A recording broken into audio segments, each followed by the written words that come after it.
I'm Heather Vale with Performance Marketing Insider, and joining me today is Ted Dhanik, CEO of Engage BDR. Hey, Ted, thanks for being here. Thanks for having me, Heather Vale.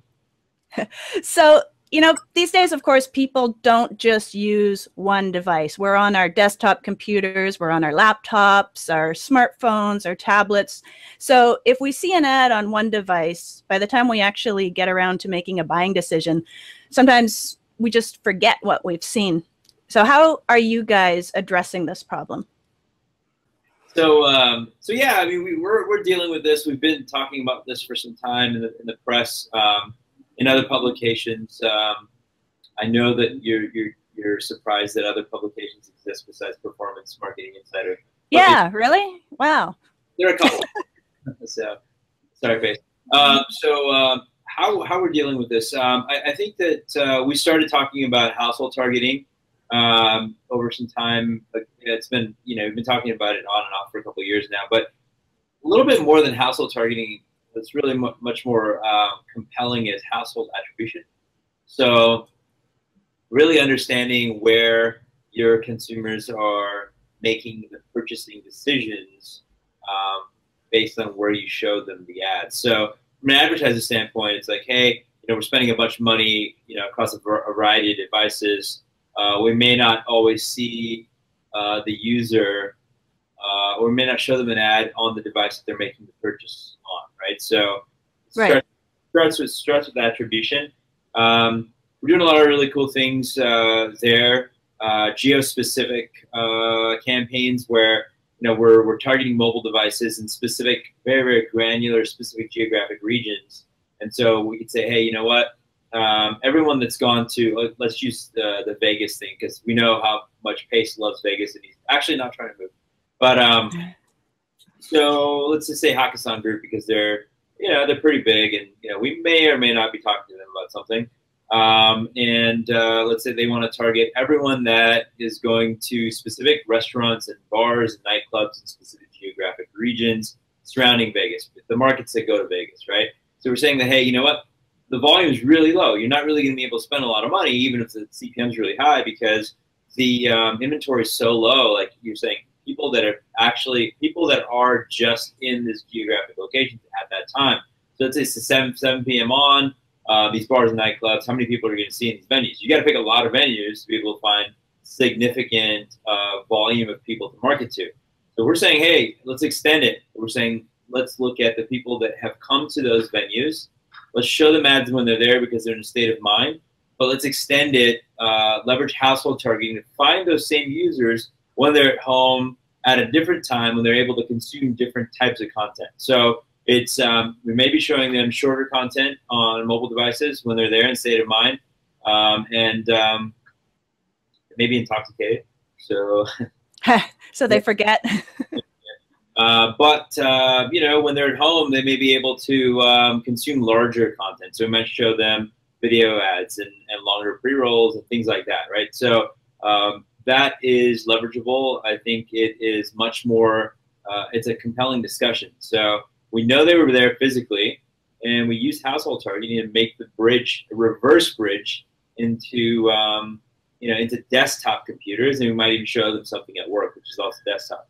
So that is, it's leveraging household targeting, but we're also going to measure the attribute. We're also going to look at attribution from that perspective too. So it's like we started showing them ads on mobile devices, and did they make the purchasing decision, or did they make there was a transaction actually happening on a desktop computer? So we could look at that, and we could say that we're budgeting per user now, not per device. So it's saying, hey, we're frequency capping at a user level now, not at a device level. So you might be going out there buying media on mobile DSPs, you might be buying on desktop DSPs, you might be buying on one DSP across both. If the DSP has the capability of household targeting, use it, because you're going to spend less money per user, and it's more appropriate and it's more efficient. So how does it then translate from the mobile ad, the desktop ad, to purchases that actually happen offline in an actual store? You're really good, Heather Vale. That's a great segue. So I think that from this standpoint, we engaged in the campaign. It was there was some press around it with that ad exchanger, but from an attribution standpoint, we could leverage household targeting and mobile ads, to kind of give us some insight into offline purchases. Let's take McDonald's and Burger King, for example. We're showing ads to people inside Burger King during the time of breakfast, and there's this whole thing called Breakfast Wars that we won't talk about today. But McDonald's is the client, and we can say, let's show people ads in the state of mind. Let's give them a incentive to to perform an action at the time. Maybe it's a coupon. Maybe, hey, cut in line. And in addition to that, you'll get something for free, or whatever, a discount.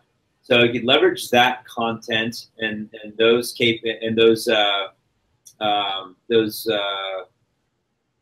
calls to action. Sorry, I'm like super non-DR anymore, right? Calls to action, to really measure the offline component as well. So these compelling stories and these big advertisers talking about these case studies where mobile advertising is really helping them understand how far the marketing dollar is translating into the real world where you're in a location, and we can kind of measure from that standpoint. So let's say McDonald's is launching a campaign in a specific geographic region, Southern California. We're doing mobile-specific state of mind or intent-based marketing, and around specific times of day and to specific users. Well, we can see if we're driving incremental sales to those users, you can take the baseline sales metrics and back into that. So we're taking that and converting it into more of a real world component of understanding how the mobile advertising and household targeting is driving sales. Okay, so all of this sounds great. It's obviously a benefit to the advertiser, but explain to us in a nutshell how you actually know. If I'm out on the strip and I've got my mobile device and I see an ad, and then I come home and I'm using my computer, I go to work, I'm using another computer, I'm using my laptop at a Barnes & Noble, how do you know it's me every time? Yeah, I mean, so I think we touched on this a little bit before, but we can get a little more in depth. And so household targeting is done in a bunch of ways, right? And a lot of it is black box too. People have their own recipes, and there's not a lot of standards for it yet. So it's based on the data that you have access to. You being the media company, right? You could be an affiliate marketer, you could be an ad network, you could be a DSP, you could be a DMP, you could be a variety of different people. Generally, so when we started doing household targeting, we're looking at a couple of things. So we're looking at fingerprinting the user across multiple devices, and what data do you get, right? What we had access to at the time was bid request data. We're seeing billions and billions of bid requests or impression opportunities per day in our bidder. And so generally the type of information you get on the user is you get a user agent string, you get a device ID, you get a device IP address, you get a variety of different things. And so you can start fingerprinting users based on that. You could also fingerprint them based on their behavior, like what they're typically doing, like where they're surfing, what apps they're on, that kind of thing. So you can kind of fingerprint the user there, and then in addition to that, you can do the same kind of thing on desktop and devices that are plugged in, right? So you fingerprint those users, and you start seeing correlations between the two. So you start seeing, hey, this mobile user that we fingerprinted is using the same IP address, or is on the same IP address, and we know it's Wi-Fi because that's the connection type as this desktop computer. And you can say, oh, they might be the same. So you start seeing the same at the same time. You know that they may not be the same because you physically may not be on the same device, or may not be on two devices at once. Some people are too, though. So there's a lot of little nuances that you can leverage to determine if the user is the same user or not. That's your household. That's your household targeting black box. Your proprietary recipe kind of thing. But normalizing this mechanism or capability makes a lot more sense and makes it much more scalable. So company that we have a partnership with is Newstar on the device targeting side, device household targeting side. And we give them data and they give us data back. So they have a pretty nice and robust household targeting solution for data. They're a trusted brand. So as we start getting into the business of selling directly to brands and agencies more, we start normalizing this and start working with brands that are trusted in that specific thing. So it's no more of, hey, let's use our own technology to determine if this is the same user. It might be a little bit of that too, depending on the campaign and what the campaign is calling, but it may be a flavor of the month or a partnership, a DMP that the brand prefers to work with. So that starts happening, and more of that is happening now. And right now, it's Newstar that we're working with that's determining when a user is the same user, and we start targeting users through that DMP rather than us determining it's the same user. So. All right. So if someone's watching and they want to talk with you about how this cross-device targeting or household targeting will work for them and their campaigns, how do they do that?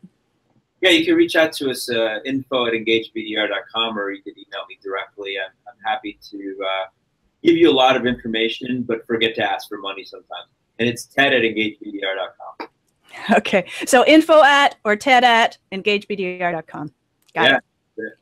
All right. Thank you, Ted. This has been interesting as always. We've learned a lot about different capabilities that people have now with targeting their ad campaigns. So thanks so much for sharing with us.